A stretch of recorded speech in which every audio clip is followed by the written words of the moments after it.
transit system, our public bus here in the city of Athens.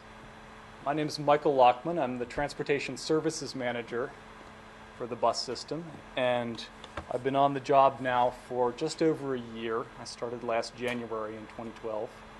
I want to thank everybody for coming out on a Thursday night.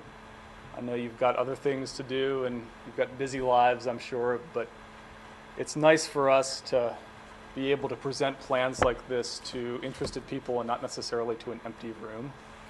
So thank you all for being here. And I would also like to say that there's going to be time for questions and comments.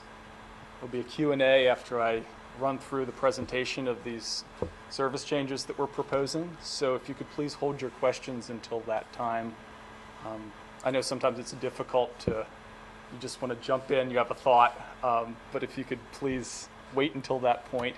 And when we get there, if you could use that podium so that if anyone's watching on TV, we are able to send that question or comment out to them in an audible way.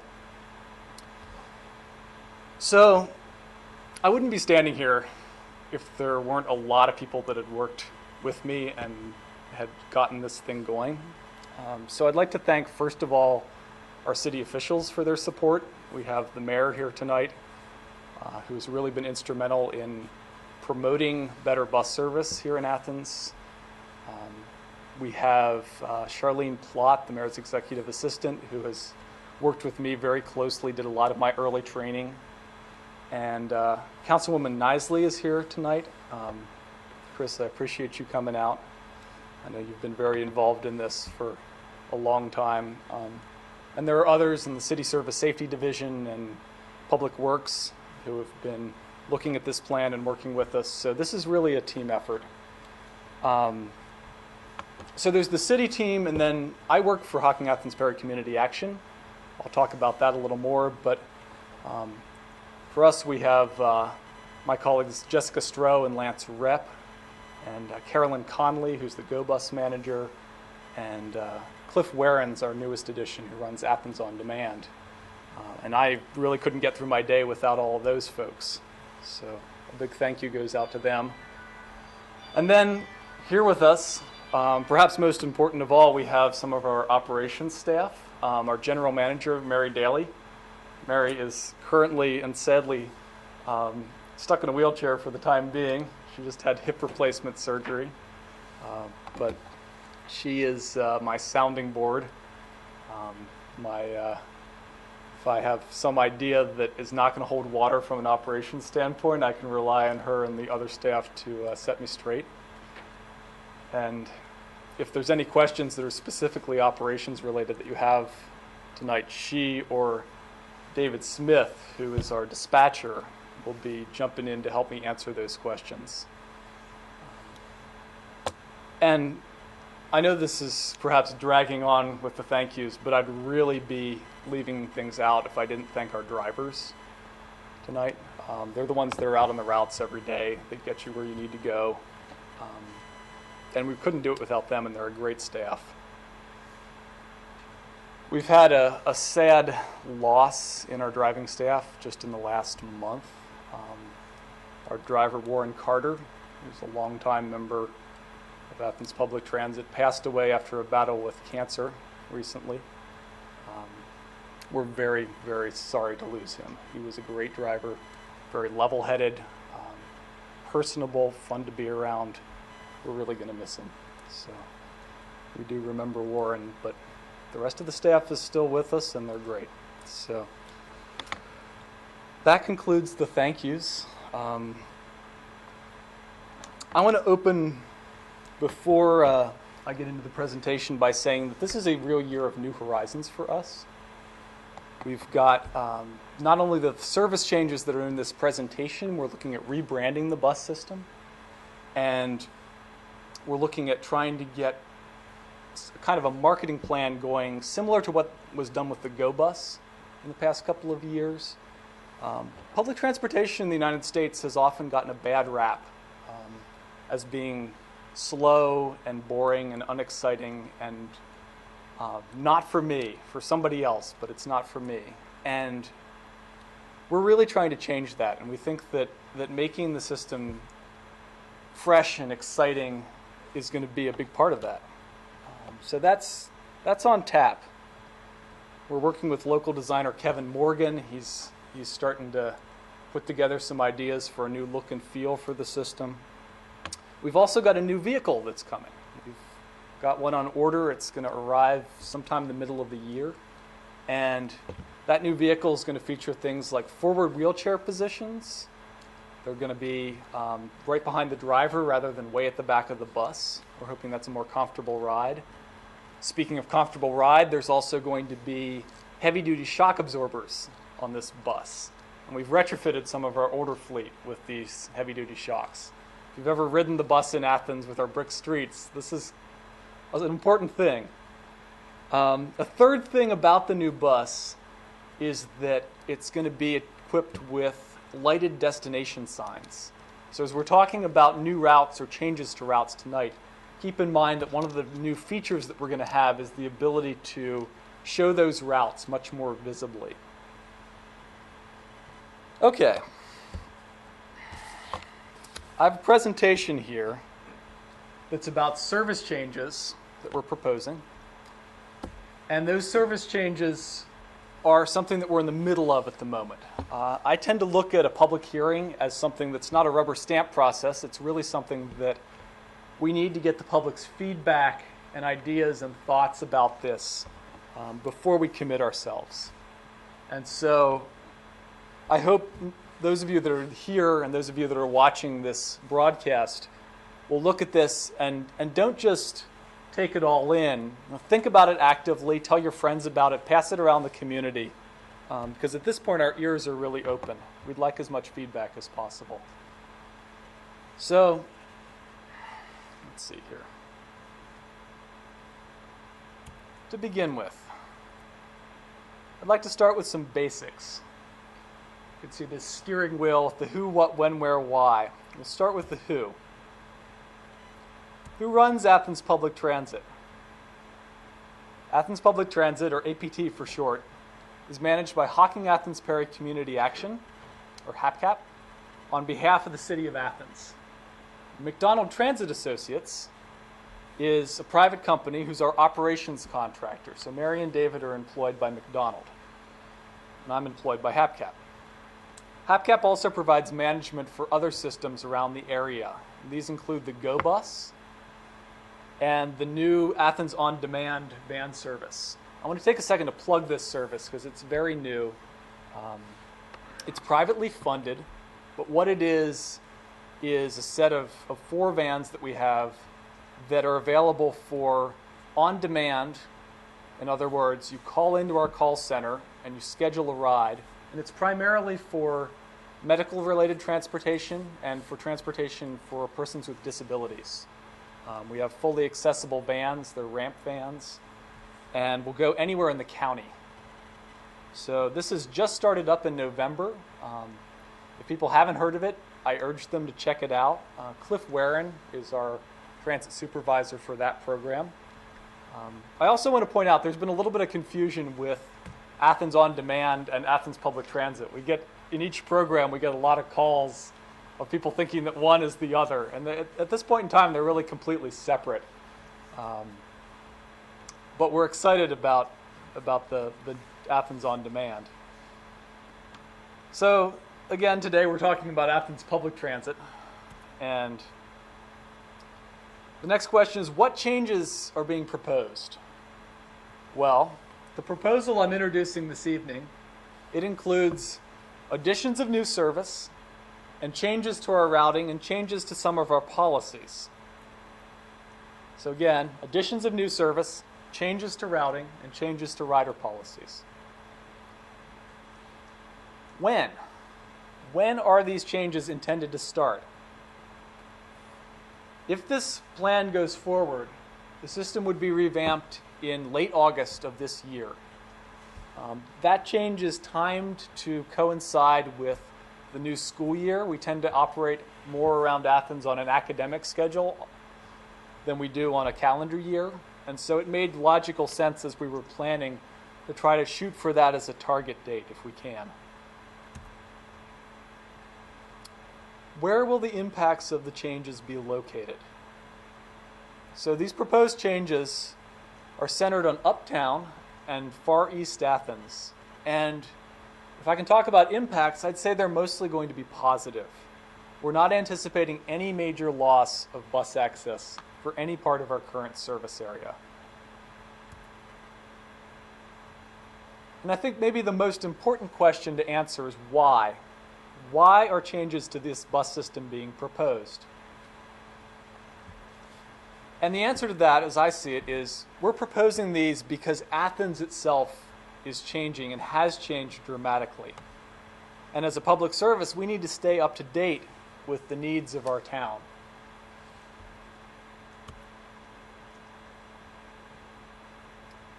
So I'm going to walk you through what the transportation picture in Athens is today. So imagine this scene.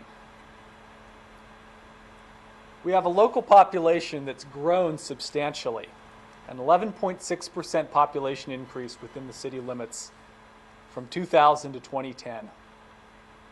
We're up to about 23,000 people now, more than that even. With this population increase, we've got increased traffic congestion, and fuel prices are near record highs, as anybody who drives is probably aware. This photo that's accompanying this slide is taken last March on West Union, going out of town, and about 5:30 or 6 p.m. in the evening. You can see there's a line of cars that stretches at least a quarter mile down the road. And this is not an isolated thing. We're starting to see this all over town. We've got a wave of older drivers that seek continued mobility. The baby boom generation is aging, and our area agencies on aging tell us that the average person will now outlive their ability to drive by 8 years. So that creates an issue for our older residents of how to preserve your mobility if you get to a point where driving is problematic. At the same time, at the other end of the age spectrum, we've got college students that are facing higher school costs than ever before.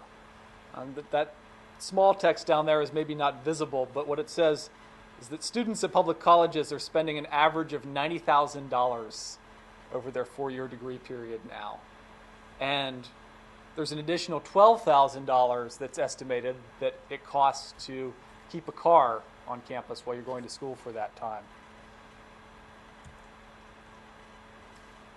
Finally, our part of Appalachia is continuing to lag behind when it comes to both our economy and our transportation network. We have rural roads and transit networks that are underdeveloped compared to the rest of the state and the rest of the country. And here in Athens County, we've got 30% of our population that's living below the poverty line. And this is something that the state of Ohio, I think, is really very much aware of. I've been to a lot of planning meetings at the state level where they're looking at this region that we're in and trying to figure out how to make transportation work better, since transportation is so key to economic development. And so as we've talked about some of these plans with ODOT and with the Ohio Department of Transportation Transit Office, they're thinking about how upgrading our transit system fits into this whole picture of transportation and economic development. So what this all boils down to is there's an urgent need for quality, affordable, accessible community transportation. That's what we're trying to provide here. In order to do good planning, we need to understand where people live in Athens, first of all. The first key fact that I want you to look at is that for such a small town, Athens has unusually high population density in its core. So this is a map that you see on the screen of population density. You can see it's all clustered here in this central region, and I'll zoom in a little bit on this. So, starting in this central quadrant by the Hocking River to the east, we have East Ohio University campus in Mill Street. You've got over 8,000 people living in that area. It's extremely high population density. Part of that's due to the East Green and the South Green campus. One of the next in size is the west side with 2,500 people roughly. It's a much larger geographical area though. We're talking all the way up to Lancaster Street and everything down past Union Street, the hospital grounds. So it's about triple the area of the East Campus and Mill Street. There's also a large number of people that are in the West Campus, about 2,300. Roughly 1,500 that are on the south side. Almost all of those before 3350-32 crosses Richland Avenue. They're clustered very closely in three major apartment complexes. The north end of Richland, south of the river. Uptown, we have a fair number of people, 2,497, almost 2,500, in a very small area surrounding Court Street and Congress and College Streets. Got about 2,000 people on the Near East Side. I could use my laser pointer here to call some of these out, I guess. So here's the Near East Side. We've got the Far East Side. About 2,000 people, and this includes Hope Drive Apartments. That's a lot further out the east side. And finally, we've got the north side with about 1,400 people, and that's all of this area through here. So I want you to remember the layout of this population map because it's important. A lot of transit planning is looking at where people live. We also need to know where people are going, where they're traveling to locally. So this is a map of our local business districts by approximate scale of attraction. The East State Street shopping strip dominates. It's the largest attractor. And that's followed by the Court Street / Uptown district. So if you look at this again, we've got our East State District out here, east of the bypass. And then here we've got our Court Street District. Some of the other smaller ones, Richland Avenue, Stimson Avenue, near East State, Columbus Road, and there's two sections of West Union Street. There's a kind of a gap there where the fairgrounds is, where there's not much business, but then there's a number of businesses clustered in the far stretch of Union.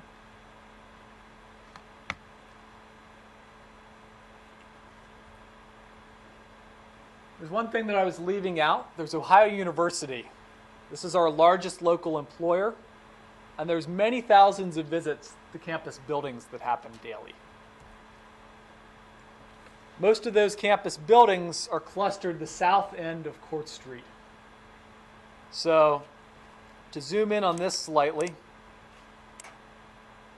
we've got Bentley Hall, the largest classroom building on President Street, over 10,000 visits. We've got Baker Center. There's a huge pedestrian flow through Baker up through the escalators. It was designed to connect upper and lower campus. Got a high number of people going to Alden Library. Nearly 5,000 a day going to Ellis Hall. Over 7,000 that are going to Grover Center. So this is a major focus of attraction. People going here to work, people going to class.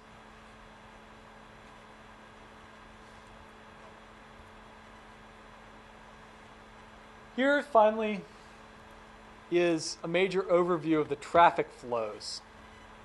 So we need to remember that our central city here is very compact and walkable. We've got one of the highest rates of pedestrian traffic of any city our size in the United States. I think there was a study done that 40% of people use walking as a commuting method, which is just astronomical, and it's great. We have spurs to the east and the south, though, and to a certain extent to the west and the north, that are not that walkable. They're too far a distance to walk comfortably. The green arrows on this map represent flows of crosstown trips that a bus is well suited to provide.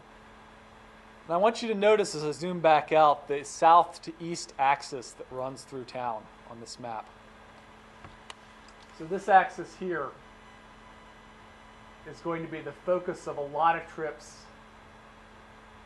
that are not easy necessarily to do as a pedestrian, that may need a motorized form of transport. You can see also that between East Campus, all of that population density you remember, and all of this shopping, there's also a flow there that's not so well served by walking. And again, from the west side into this central area, into the east side.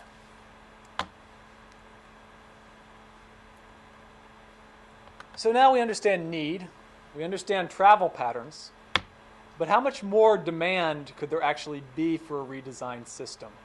If we're going to step forward and make these changes, is it really going to work? Or are people going to largely ignore this?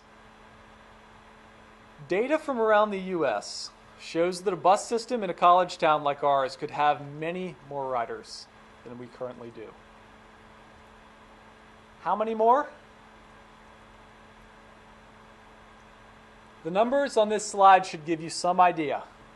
We had around 65,000 public riders in 2012. Pullman Transit in Pullman, Washington, which is the home of Washington State University. It's a slightly larger town than Athens, about 28,000 people. Their system had 1.4 million trips in 2012. Macomb, or Go West Transit, at Western Illinois University, Macomb, Illinois. This is a town that's smaller than Athens. It's just under 20,000 people. This is a system that in 2012 had just under 2 million trips on it. So as you can see, if I were to zoom in on this graph, the proportions there, I mean, it's hard to even comprehend how big a difference this is, or how much room for improvement if we were to continue to expand our transit system. It's really a classic Field of Dreams type of a scenario. If we build more, people are going to use it.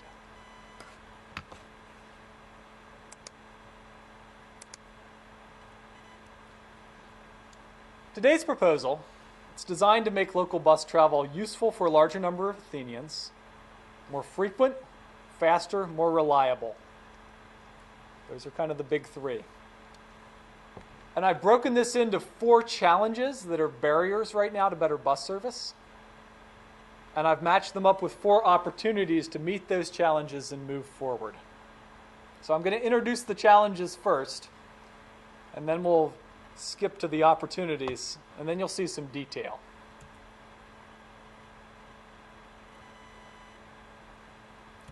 So here in the headlights of the bus are our challenges and our opportunities. Challenge number 1 is that our routes right now are relatively slow and confusing to new riders. Our second challenge is that our main stop doesn't give us room to grow. Our third challenge is that the hail model reduces both safety of our system and its efficiency. Our fourth challenge is that our hours of operation are limited. Now, to look at the opportunities that correspond to these challenges. We have the opportunity right now to streamline and expand our routing. We could move our main stop to a better location that will accommodate growth.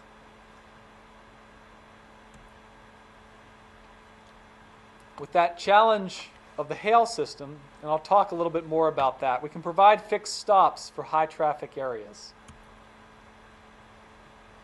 And our fourth opportunity is to start to expand Athens Public Transit's hours. Now, these are not the only 4 opportunities or the only 4 challenges that we face, perhaps, but they're 4 big ones that we're trying to address right now. So let's examine these in more detail. We'll pair them up. So here, down here at the bottom of our bus diagram is where I like to say the rubber meets the road. Here's where we really get into the details. So here's our first area, that first challenge where the routes are slow and confusing, and we have the opportunity of streamlining them and adding more routes. So here's a overview of our existing route map. And what we do right now, we meet uptown at East Washington Street, right across here from City Hall. We have 3 routes. They meet roughly on the hour. They diverge in 3 different directions. And as you can see from this picture, I'm going to circle this. Right now, what our routes are doing is making complex turning motions all over central Athens. So if I were to trace what this purple route does, the State Street East Athens route, it begins up here at the stop on College Street, makes a turn onto Court, comes down Carpenter Street, takes a jog onto Kurt Street, down Mill Street, down into River Park Towers, back up to Mill Street Village, back down to Mill Street, up Palmer, out Stimson, through the Near East Side, then out East State Street. I'm going to skip this. Holzer Clinic is beyond the range of this slide, and I'm not going to zoom to it, but that's our turnaround point. Comes back on East State Street, comes back down Kurt Street, often deviates to come back to River Park Towers and Mill Street Village, comes back on Mill, back up Palmer, back on Stimson, up this stretch of East State Street, up West State Street, Congress, down Washington, and back to the bus stop. Once you know this, you can figure it out. But for the average person who's coming new to this bus system, this is not an easy routing pattern to unravel. And our Richland South Side route is a very similar picture. And you can see by this map, if I zoom in further, that these on the east side here are overlapping, which is even more confusing for some. So, to get a circle around this area of lots of turning motions, this makes the routes hard to understand. There's a second issue that's going on here. In transit planning, we like to have routes that go back and forth. The reason is that people typically are making a trip from home to somewhere, to maybe somewhere else, and then back to home. So if you have a route that loops, people that are in part of that loop where it's not back and forth aren't going to be able to get home again. Or they're going to be able to get home, but they're not going to be able to leave.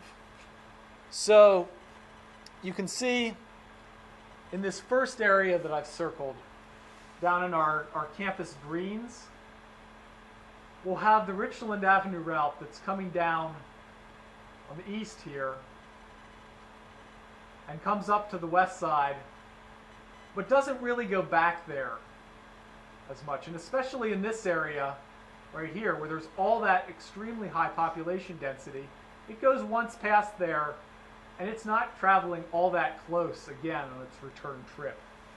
So if those people are wanting to get on the bus system and go down this way, they can get on easily, but they can't get back off quite as easily. Similarly, up here in this circled area, we've got the Near East Side neighborhood, where this side of the neighborhood has very good access on the outbound trip, and this side of the neighborhood and up into the north side has good access on the return trip, but it's only half a trip. And to use that, if you were on this leg of the trip, you could catch it on the return, but coming back the other way, you'd have to jump off somewhere here and walk all the way back. It's not that far, but it's definitely a deterrent to people using the system. This is often described as milk run routing. So in the old days when people delivered milk, you'd go to every house. Package delivery is much the same thing. You have a route that winds all over creation and it gets to everywhere. The problem with that is that that's a really slow way to travel. You don't get from point A to point Z very quickly at all. To give you an example of how this impacts our current bus system, One of our high traffic areas is Carriage Hill Apartments on the south side. If a person on Carriage Hill is trying to get out to, let's say, Walmart or Kroger or some place on the East State Shopping District, they can get there by car in 16 minutes, but it's going to take them just under 2 hours to make the trip on the bus. This is not all that much shorter than a trip walking on the bike path from there. And I don't know that a bus is ever going to compete with a private automobile for speed, but that's a gap that's really difficult to defend in a lot of ways. I think we can do better than that. And this is not the only place that has these kinds of extremely long travel times. Kent, you had a question? No, that's round trip. Yeah, that is round trip. He said hold the questions, man. Oh, thank you. He came in late. That's true. That's okay. I was at work. I don't mind departing from the script. I have 2 jobs. Yeah. So now we're going to switch to our opportunity. And this is the moment that a lot of people have probably been wanting to see. What the routing plan that we're developing looks like at the moment. So this is the proposal. I'm going to zoom in here to the central area. Give viewers a nice long look at this.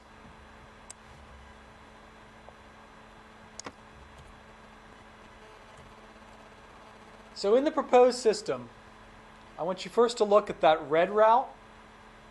This is what we're calling Route 1. There's also a gold route there, Route 2. So you can see these routes running along here. And what you might immediately notice is that those 2 routes are positioned right along that axis of traffic flow and business and residence that I was pointing out earlier. What we've done is to try to up our frequency of buses, since we only run once an hour right now. We're going to take these 2 routes and we're going to overlap them. So the idea is that Route 1 runs all the way out to Holzer Clinic, out here at the far end of East State Street.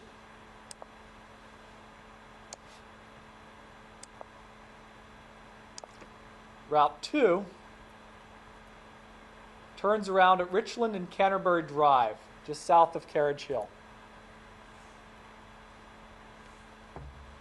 The reason we chose these particular points is that it gives us the overlap in the area of the end of South Court all the way out to the Market on State. So if I zoom back out, you can see that overlap. It's highlighted now. And I'll circle it with the laser pointer. So down here at the bottom of Court in that high traffic campus area, all the way up through our big Court Street business district, out East State Street, and here to the Market on State, which is the last big shopping mall. So in that whole area, with these 2 routes timed in a half hour apart, instead of getting a bus every hour, you get a bus every half hour.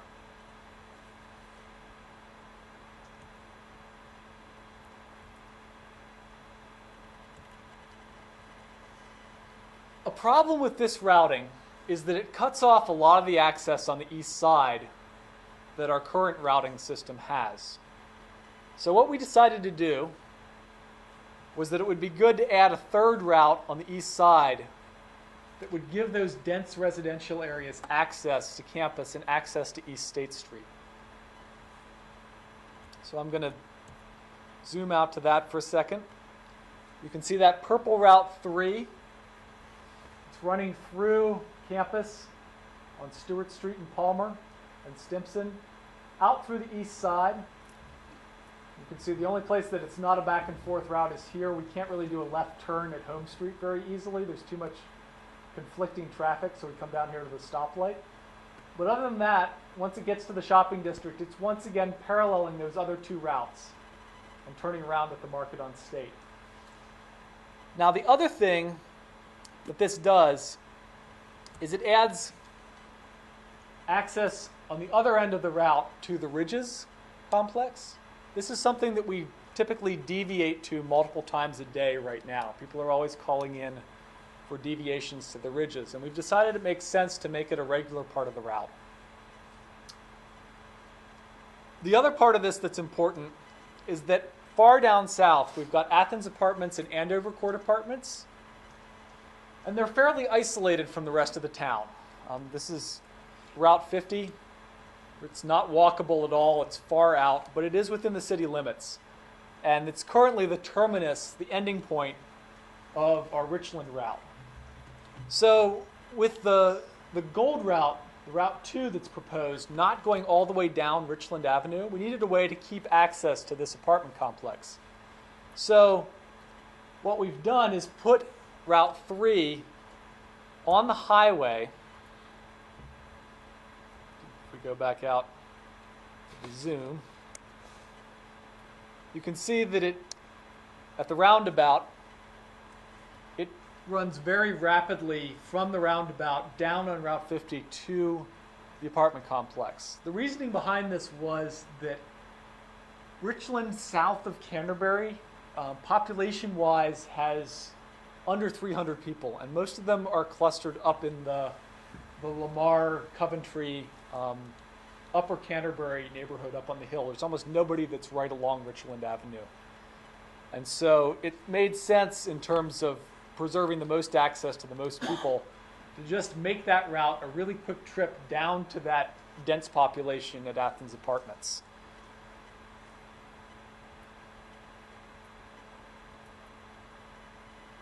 Sorry for the zooming here.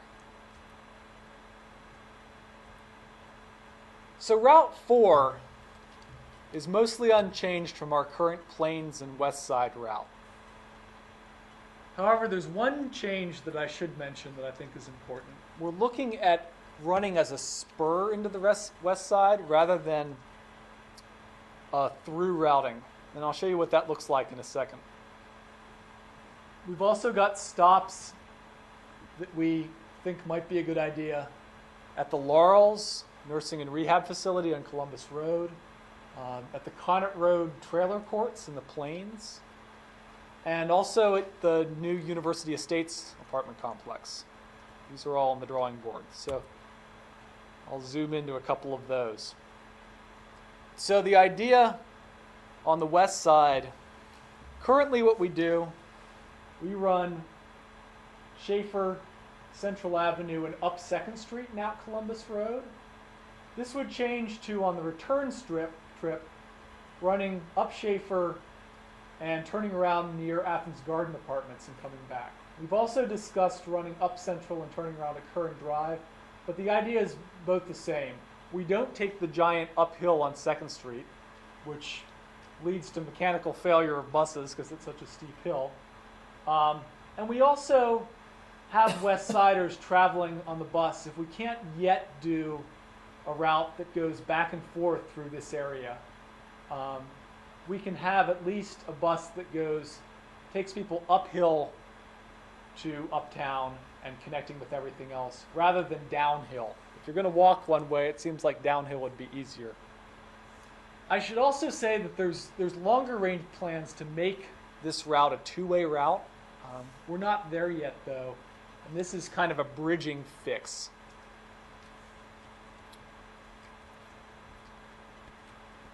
So the next one that I mentioned, here on Columbus Road at the bottom of the hill, the Laurels, that could potentially be a big pickup point as that complex grows. Here in the Plains, this is Connaught Road. This is near the Plains Elementary School that we do a loop.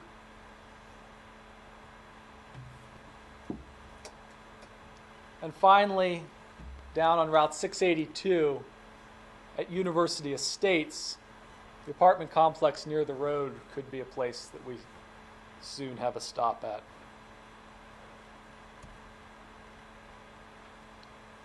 So that, in a nutshell, is the routing changes that we have on tap. We're really interested to see what people have to say about them. I'm going to talk a little bit more about how people can go into this presentation after it's over online and zoom into these maps.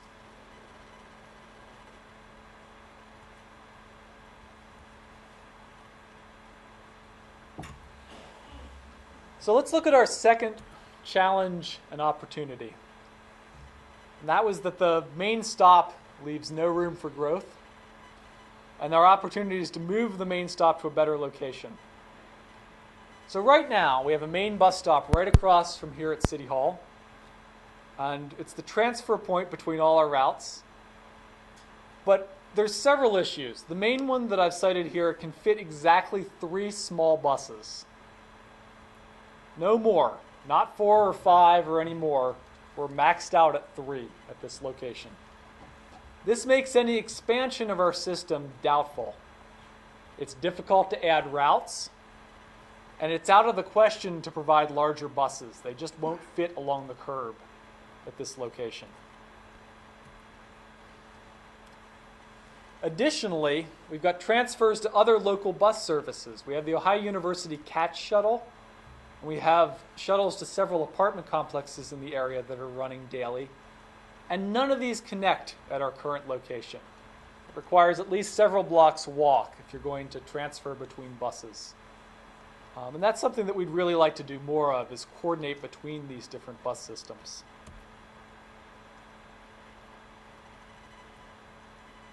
This is another view of our current main stop without the buses there. You can see the bus shelter.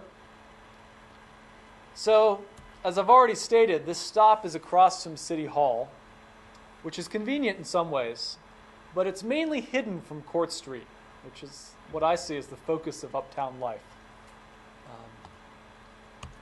And also there's the matter of having a stop that's under the shadow of a parking garage. Waiting at a stop like this for any period of time is not exactly comfortable. The parking garage blocks out the sun. It's kind of a drab structure, in my opinion. It's not the most inviting environment to be waiting for the bus.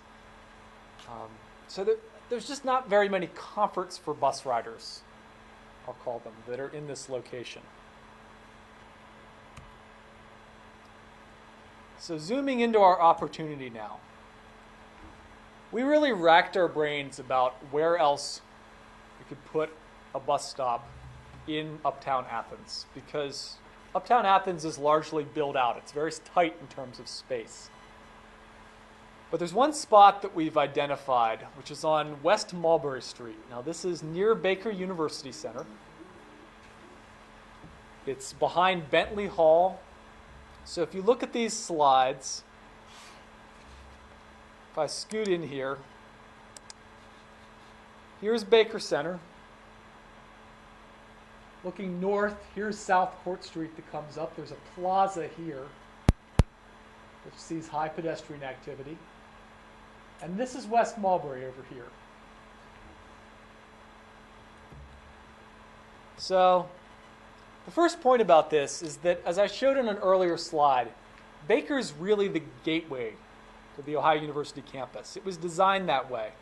And there's more pedestrians that flock to pass through its doors than anywhere else in Athens. This is a huge pedestrian node. And it's a natural node point in a multimodal transport network. Now, what does that mean in plain English? It means that this is a great place to catch a bus because there's so many people here already. So going again to this aerial photo, you'll see up here that we have a big pair of scissors. What the idea would be is on Mulberry Street, where there's currently on-street parking, to remove that on-street parking and make a curbside bus stop in this area. Now you'll see there's 2 turn lanes up here, a straight lane and the left turn. To zoom in here, by turning left up South Court Street, we believe that these routes will avoid conflict with the full flow of pedestrian traffic that's on the plaza.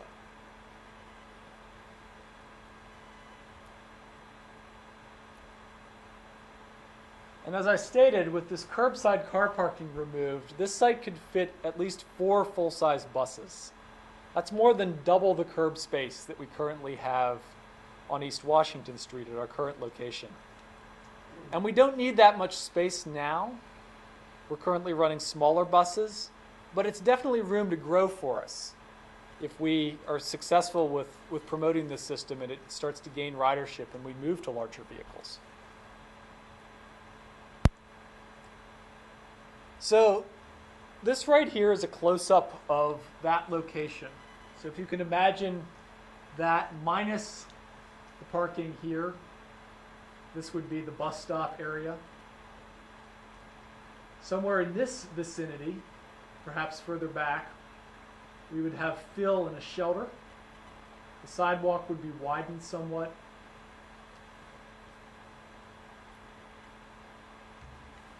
One thing about this area, we've got all of those other local bus services that I mentioned, the Ohio University CAT shuttle, the University Commons and Courtyard and Summit shuttles. All of them stop. They all pass along West Mulberry and make a stop at the end of this street. So it's a valuable coordination point.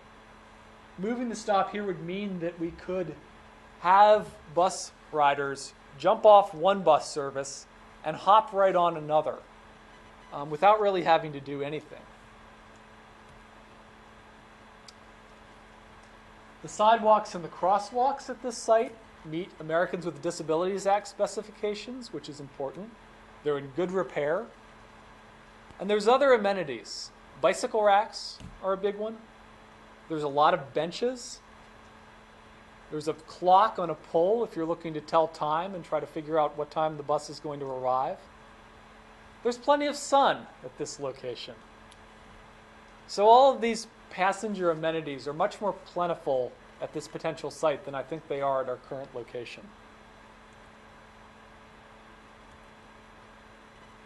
The last thing in this area that I'd like to talk about, there's been concerns raised about continued access to bus pass sales here at City Hall. We sell bus passes from Utilities Billing Office on the ground floor. And we've thought about this as we've gone through the initial planning process, and one of the things that we think could be done to preserve that access is if we put a shelter, and perhaps what I call an umbrella-style shelter, at the corner of Court Street and Washington. So just down the way from here, 300 feet or so. 3 out of the 4 proposed routes could stop at this location and let people off. You could run in to Utilities Billing and get your pass and come back out and be able to hop right back on the route. So to look at this, to the left you have the existing site. So this street corner is where we're talking. A design that wouldn't really slow down pedestrian traffic there would be something like these umbrella shelters. This is a stop in Portland, Oregon, part of the Portland TriMet system. And the end of that little formula there is that we'd still have our access for patrons to buy bus passes at the current location. Another thing that we've talked about, even if people weren't comfortable with this setup, we've thought about the idea of starting to do mail order passes. This is something that HAPCAP has done with the Logan public transit system, and it's something potentially that we could put into practice here. Now, that's just an aside about getting that out to the public in a better way.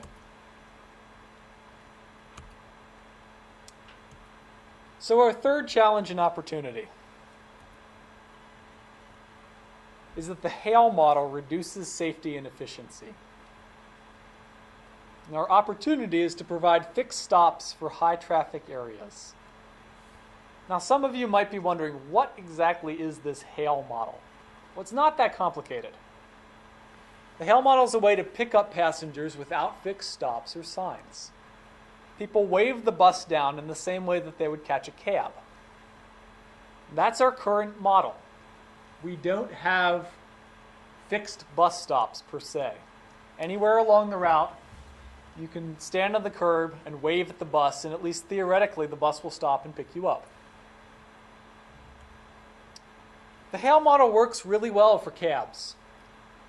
I would argue it doesn't work so well for buses. And the reason for that, buses are a lot bigger than cabs are. They don't stop on a dime in quite the way a cab does. it's hard to find enough safe curb space often to stop. You end up stopping in the middle of the street. We also have an issue where our drivers get distracted by every person who's making a waving motion in their vicinity. We like to try to keep them focused on driving and on the passengers in the vehicle. Unlike a cab, you don't have just one passenger. You may have 10 or 15 at a time on the bus, and you're trying to be attentive to all of them and still be attentive to the road. And in the middle of this, people are waving at you, and you're trying to figure out if they're waving because they want to catch the bus, or they're just waving hello to a friend that's out of your field of view. If they know you, they might be waving hello. Funny story, I'm around town a lot, I see our drivers a lot, and I almost never wave hi to them because I'm afraid that they're going to stop for me. And it's actually happened a couple of times that I do. So we have an issue with that. I think that's a bit of a safety concern. We've gotten lucky so far in that we've never had an incident that's connected with that.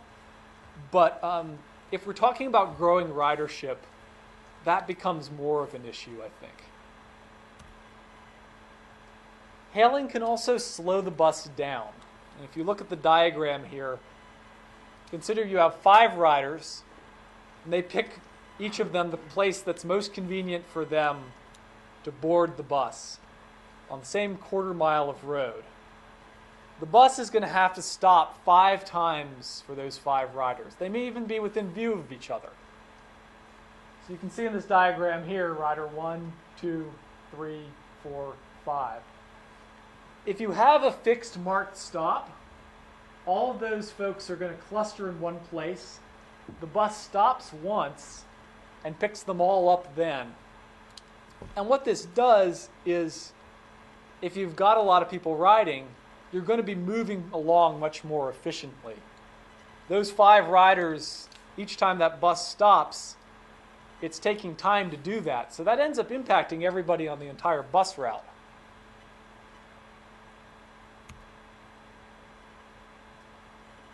So what we see as an opportunity is a proposal to switch to a fixed bus stop model for high-density areas within the Athens city limits. The plains and other low-density portions of the routes would continue to use the Hale model. And we think that this will make the bus network safer and more efficient, and also more visible in the community. Because fixed stops and shelters, they're infrastructure that people can see. You see a bus shelter walking down the street, you know that there's a bus system in town. You might ask, what about the cost of purchasing signs and shelters? Which I think is a valid question. Well, guess what? Even though we're on a Hale model, we already have some bus stop signs that are sprinkled around town. So we also have bus shelters here and there. This is one by the community center, and we may be getting more soon. So moving to a fixed stop model means moving those existing resources to fit the new routes. We're not talking about starting from scratch necessarily to go to this model.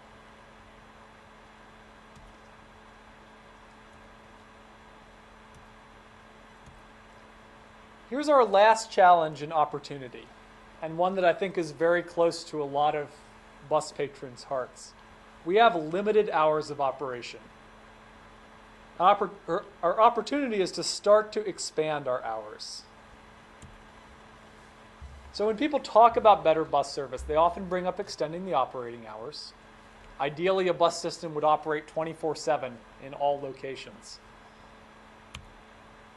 Our current hours are far from ideal. We run Monday through Friday, 7 a.m. to 7 p.m., and Saturday 9 to 5 on Richland and on State Street, that purple route and the red route. And from Monday to Friday, 10 a.m. to 4 p.m., so a smaller time window, we run the West Side and the Plains route. There's no Saturday service currently on that route.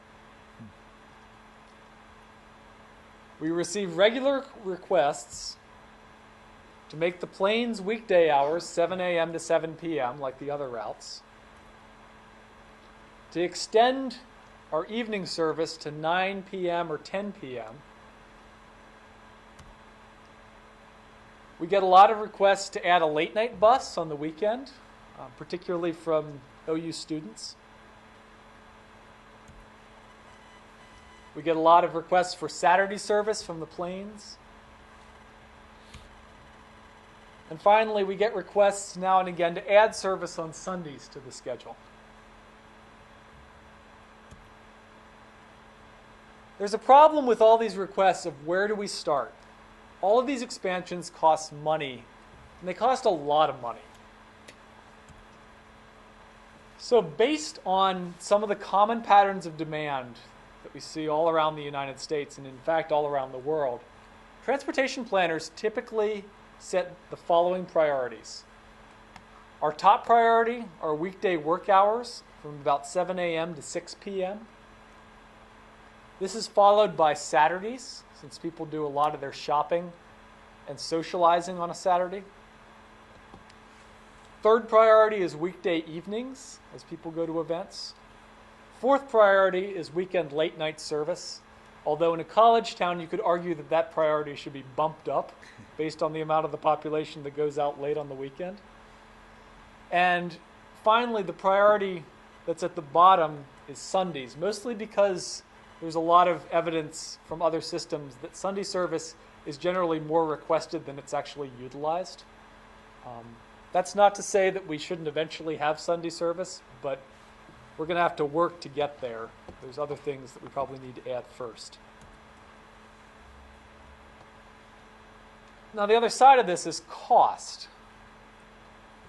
So if we assume that each hour a bus is in service costs about $60, I'm going to take you through a little bit of math here.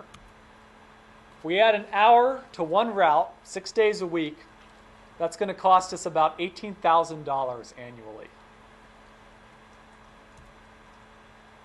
Let's say we added 9 to 5 Plains route Saturday service. So we're adding a Saturday service on the Plains route that's identical to the ones that we have on our in-town routes.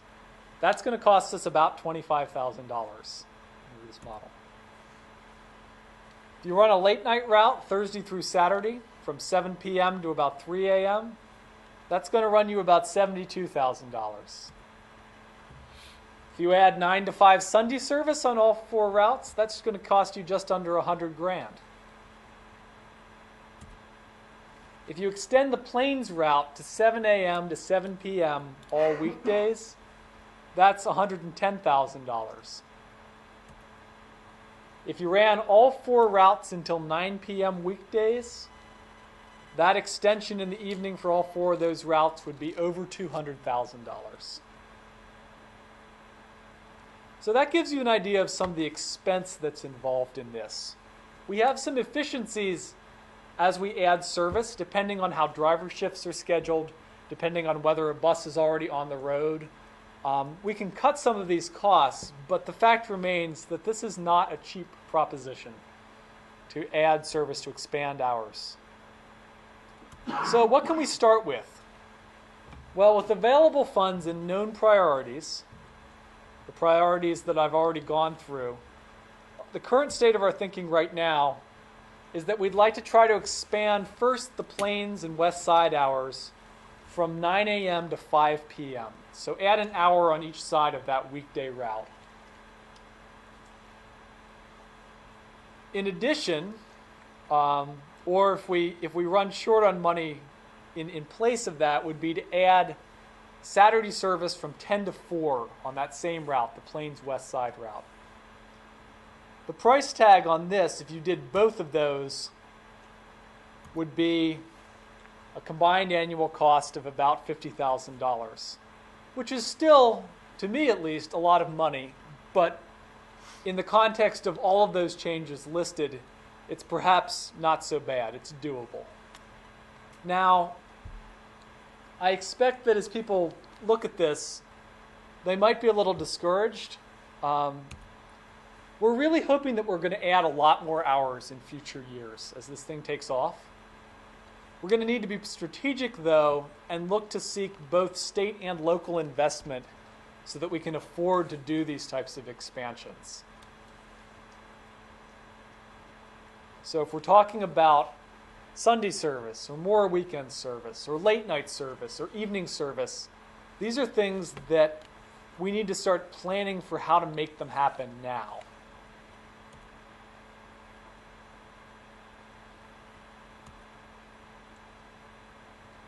So we've been through our 4 challenges and our 4 opportunities. But the routes are slow and confusing now. We streamline them, expand the routing. That there's going to be some issues with growth if we stick with our stop. We could put that stop at another location that might be better. That our Hail model is perhaps not the best thing for a growing system, that we move to fixed stops and shelters, and that our hours leave something to be desired, and that we can start expanding them by taking our route that's the weakest right now and adding some hours to that route to give people a little more access. So there's one more thing about this. There's all of you, both here in the room and out in the community, who might be watching.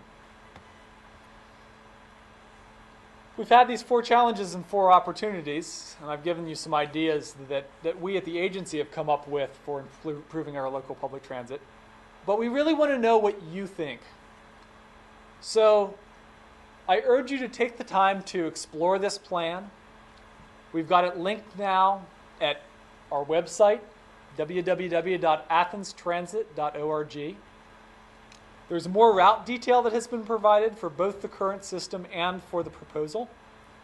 And you can zoom around freely in this presentation. If I take the mouse here, you can see that there's a little zoom in and zoom out pair of icons here. So you can explore this on your own time. It's not like fixed slides. So out here, you can see I just punched in 2 content areas, one on the right and one on the left. So over here we have an Explore the Current System content area. Right now we have the individual routes as they stand that are posted as maps in that area. And over here we have Explore the Proposed Changes, and you can take a look at those routes in detail. And this is designed so that you can zoom down to the street level and see exactly where these are running.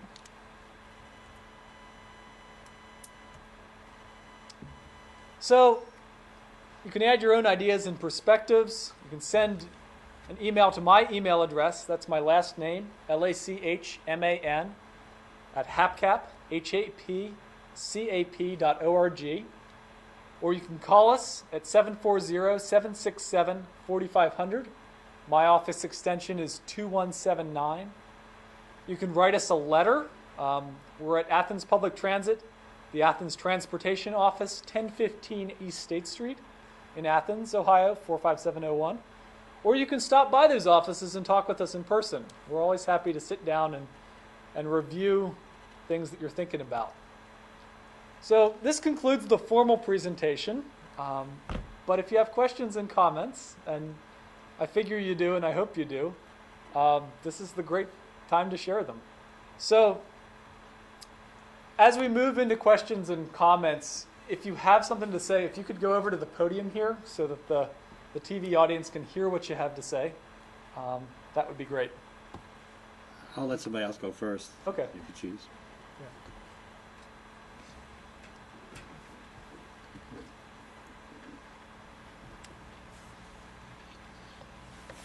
If you could state your name as well. Oh, yeah.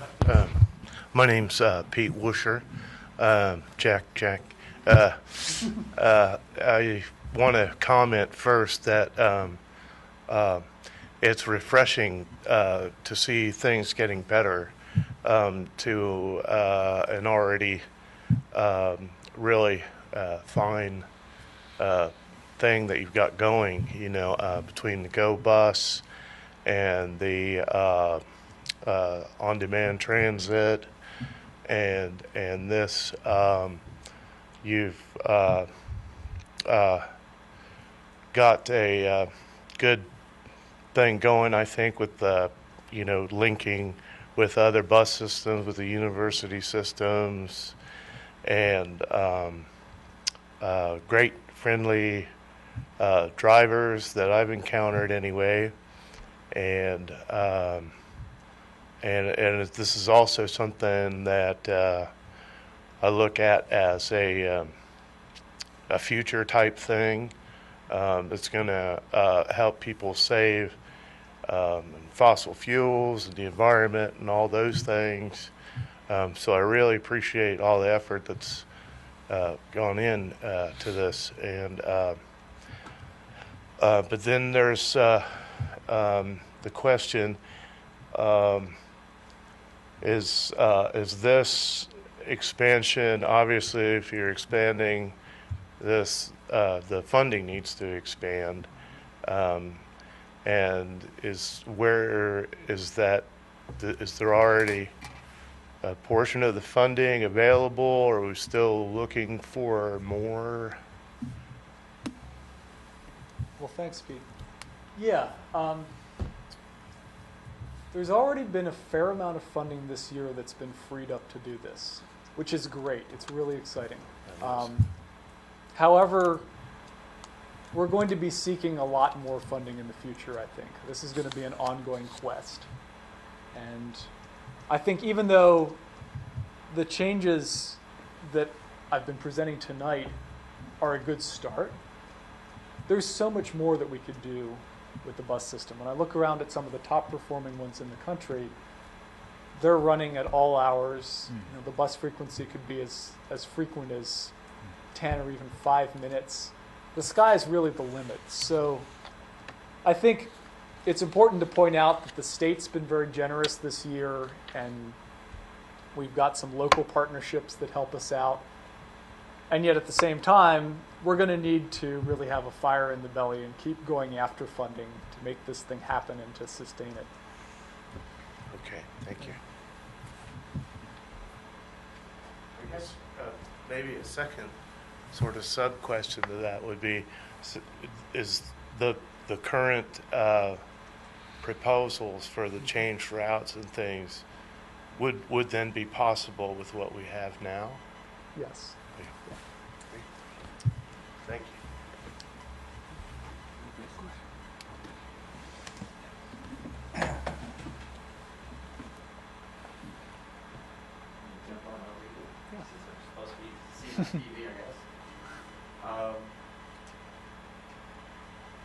Ladies and gentlemen, the mayor. Well, thanks. Yeah, Paul Wild, the mayor. First of all, thank you for the presentation. I'm glad we've kind of handed off to HapCap, because this is the type of stuff we need to do, some creative strategizing of where to make this a better system. I'm aware the funding is always going to be a difficult question there. A couple things I noticed. I like the possible move of the bus hub, so to speak, because it is realized when this was first put in place, Baker Center was a lot closer. They've moved that. I know we went last round of public hearings. We talked about getting away from the Hale system on the Richland Avenue route. If my memory is correct, we never really adopted that, I think, or did we? No, I'm seeing Mary shake her head. No. Okay. Okay. So we actually did it. We did the procedure to actually put that in place, but we never used it. I imagine you would have create some kind of logo or some kind of difference so people know when they're on a Hale system versus on a non-Hale system, just not the fact that they're supposed to be there. The diversion factor too. That's one of the questions that was brought up, I think, by Lakota, Carla. Lakotas, Yeah. Okay. That is, of course, a gray area. So how would this dovetail with that? Or would you expect on demand to carry that? But it can't really. So I think that's an excellent question. So what the mayor's talking about is the current policy that we have of deviating from our fixed route to pick up passengers that are within our general service area. You can call in and request a deviation. And we're going to continue for the time being to have that policy. I don't think that there's any plan to change that in the short term. But we're trying to be strategic about the amount of deviations that we do. For example, one of the things in this plan is on that third route to add in the Ridges and Dairy Lane as a regular part of the route. And I mentioned that we deviate there multiple times. How many times a day do we deviate there typically? Exactly. So at that point, if you're going there that often, why not just make it part of the route? So that's one strategy that we're using. The other is that we've got this set up. You might notice that the routes in the center of the map are bright colors and the routes to the fringes are cool colors. We're starting to conceive of this as a little more of an express versus local type of bus system. In other words, the cool colored routes are timed so that they can pick up more of the deviations. Because the service areas, we deviate up to 3/4 of a mile. All of those routes are going to have a certain amount of overlap. So there's a lot of places where 2 of the routes out of 4 can pick up more of the deviations because they have more time to, which is going to allow the whole system to have a little more on-time performance. Okay. In terms of, I know one of the other things was in terms of fee schedule too. Do you expect have any changes in that too? I guess that would be. We had this discussion last year about trying to change, either dropping it back down to $1 for the pickups, just to make it in terms of ease of somebody getting on the bus. I guess a lot of that data would have to do how many people are buying, long-term passes, Right. number passes, or monthly passes, or 3-month passes. I assume you have that data and you can adapt that along the way. Is that how it's going to work? Yeah, we're still working on that piece, but I honestly think, and this is my personal opinion, but I think $1 fare would be a great attractive thing to get people to ride the bus. I suspect it would make it quicker too, because again, the exact change Yes. problem with digging out $1 Yes. and 2 quarters is a difficulty. Mhm. And I know I adopted that when I first got it off, thinking it would increase revenue, and it really has. It's been pretty much a flat. If is that the case? The data? It has been fairly flat, yeah. Okay. And I did see your prototypes for your wraps. They look intriguing. They look good. Would you have color-coded buses or to add to the routes, or they're all going to be interchangeable? I have to assume they would be. We've tossed that around. At this point, I don't think we're really considering color coding, and simply because often in operations, and I think you could back me up on this, Mary, there's a lot of times when you might have to switch buses. And if you have buses that in their very color scheme are dedicated to a certain route, that locks you in a way that's undesirable. Okay, and really what you're doing is you're adding a 4th route, technically. I mean, Yes. you've kind of streamlined the first 3, but you're going to add another one. Exactly. So overall cost is, right now, if you were to just start with the increase of time, and you actually talked about doing that a little bit, and I think it was $18,000 per extra hour for one bus system, I assume, or is that for the whole system? That was for one route all weekdays. Okay, so if you're going to talk about doing that for the Plains route and adding a couple hours in each case, do you have a bottom line of what you expect to cost on on the phase 1 of this proposal? Phase 1 of the proposal, what we've presented tonight, annually, it's probably going to cost between $150,000 and $200,000.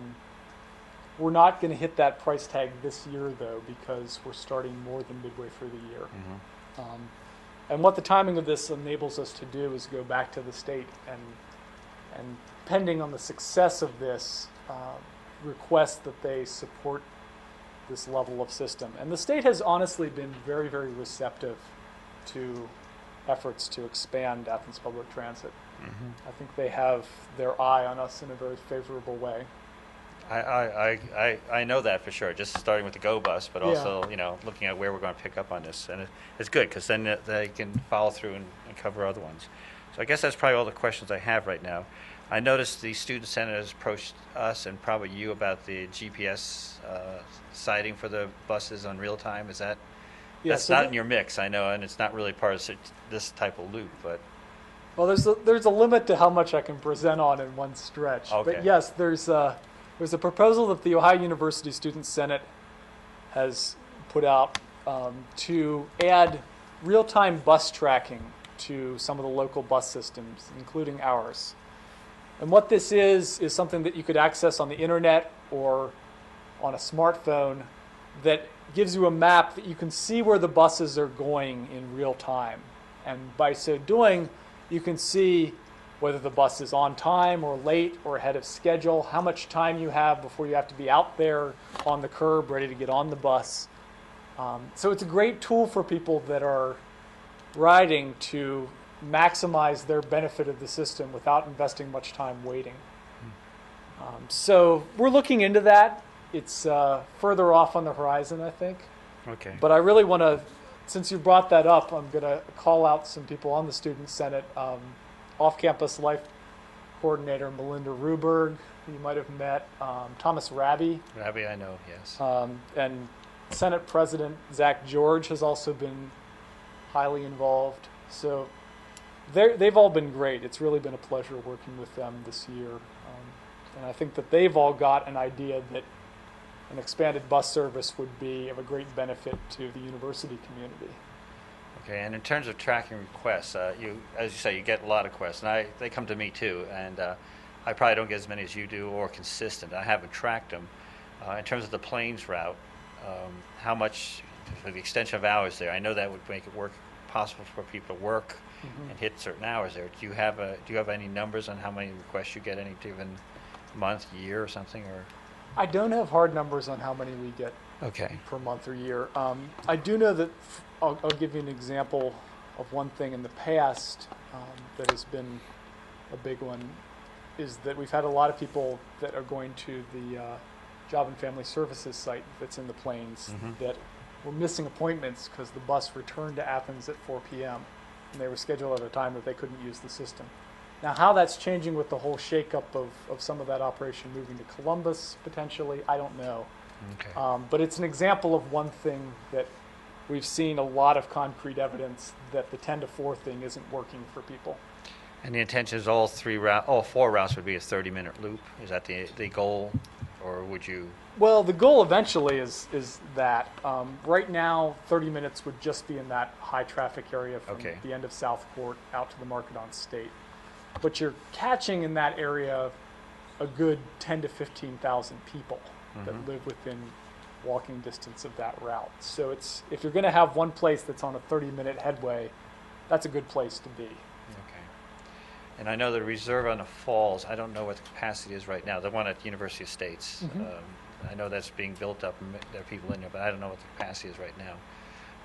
The other question I would have on that is I know there's also been requests for United Apartments outside the city limits that would be the Richland Avenue leg going to Andover Court and a little bit further down. Have you been fielding requests for that as well? We get occasional requests for further down Route 50. Yeah. It's partially a matter of timing. The further out of town you get, the harder it is to make a route work, to turn around and get back where you need to go in a timely way. I think those further areas are one thing that we're looking strategically at getting on demand to start serving, Okay. if it's able to expand. But really, I think that brings up the question of where is the county headed? Because it's not just Athens and the Plains. There's really a county-wide need for transportation. And we have to think, I think, as the city, what role do we play in getting transportation out into the rest of Athens County to places that really need it? I mean, honestly, I field requests fairly regularly for service to Nelsonville, Hocking College, I've seen. Hocking that too. College. There's requests for service to Albany.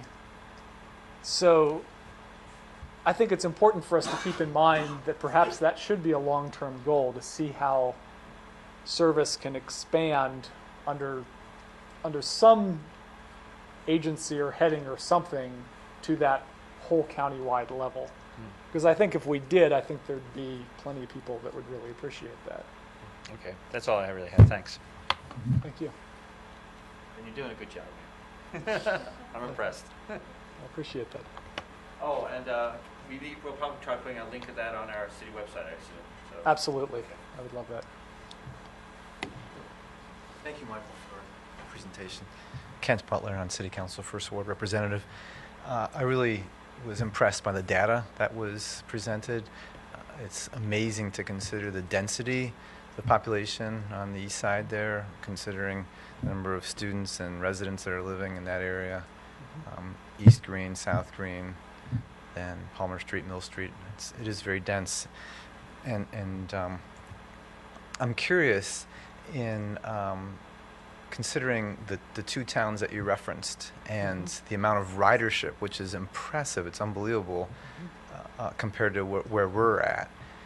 And I'm wondering, and we can continue this dialogue at a different time, but have you been in contact with those communities or the leadership there to determine or assess or ask how they got to that point? And if you could... Sure. That's a good question. Without going into a ton of detail, Yeah. I can say I have been in contact with both of those systems, with their transit directors and with some other people around those communities. And I think the number one thing, they're seeing higher ridership, number one, because they have much higher levels of service than we do. More routes, more extended hours, more frequent buses. That's a big one. In the case of Macomb, Illinois, they actually have what's called a fare-free system.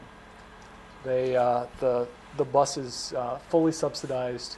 You just step on the bus, whether you're a community member or a student at Western Illinois. So that's definitely impacting their ridership in a positive way.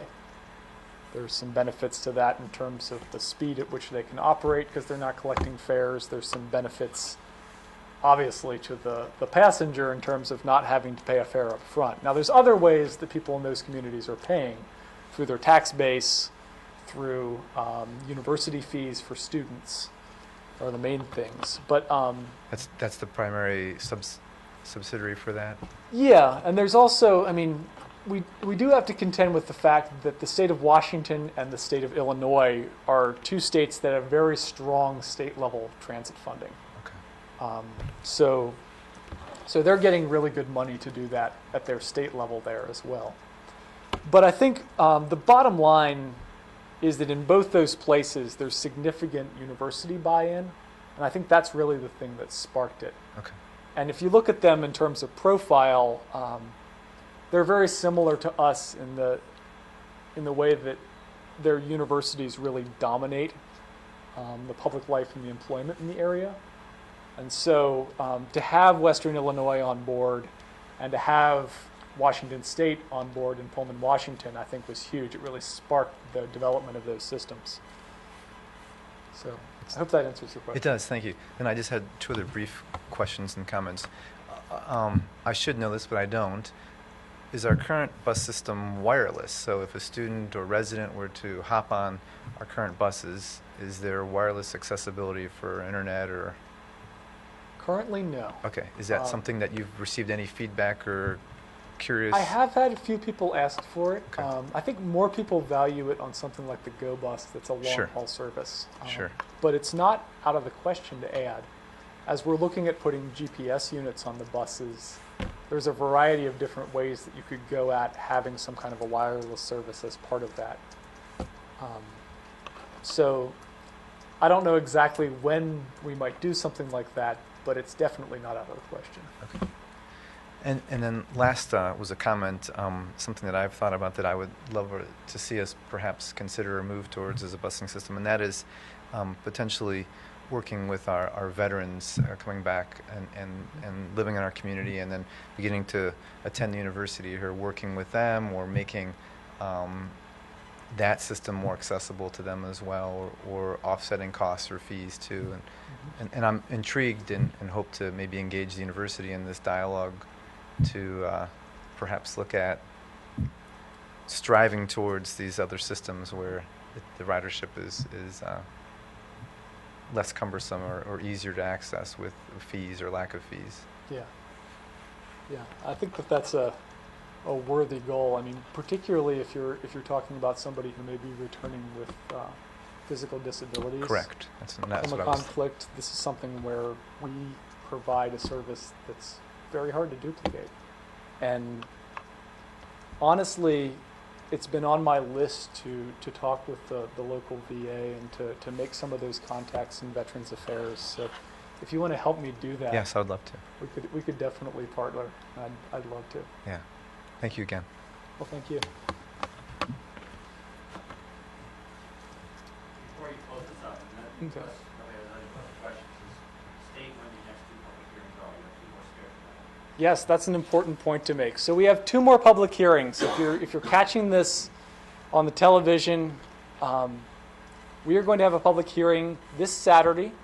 It'll be at 1 p.m. at the Athens Public Library. That's on Home Street, just off East State.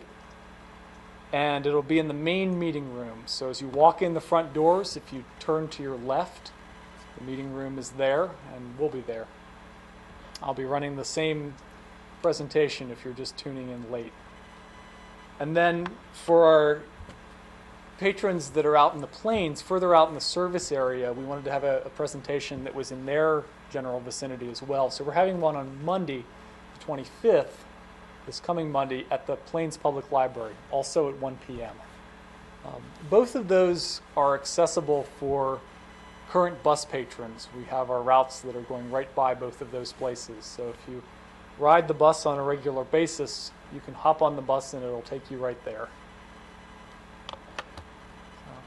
If there are no other questions or comments, I think we'll be finished for the evening. Thank you all for your attention and your support, and have a great evening, and I think we're adjourned.